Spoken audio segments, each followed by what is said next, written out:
আপনি চিন্তা করিয়েন না মোটো স্যার, আমি আমার কাজ করে ফেলেছি। আমার পা।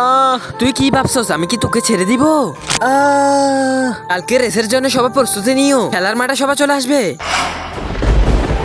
সবাই রেসের জন্য প্রস্তুত নিয়ে নাও। আর আমার গরিব রসগোল্লা ম্যাডাম আর আমার একসাথে পায়ে ব্যথা লেগেছে, আমাদের জন্য রেসে একটু এক্সট্রা টাইম দেন না স্যার। না স্যার, আপনি এমনটা করতে পারবেন না। না, কারোর জন্য কোনো এক্সট্রা টাইম দেওয়া যাবে না। তো দেরি করছেন কেন স্যার? ফটাফট রেস শুরু করে দেন। যারা তোমাদের থাকা পিছনের ব্যাটের মধ্যে সবার আগে পার হয়ে যাবে ওই হবে সামনের প্রিন্সিপাল স্যার। শুরু করে দাও রেস। এই ল্যাংরা গুলা আস্তে আস্তে যেতে যেতে আমরা 5 বার যাওয়া আসা করতে পারবো। তাহলে আমরা একটু জিরে নি, যখন রেসের টাইম হয়ে যাবে আমরা উঠে তখন রেস দিয়ে দিব।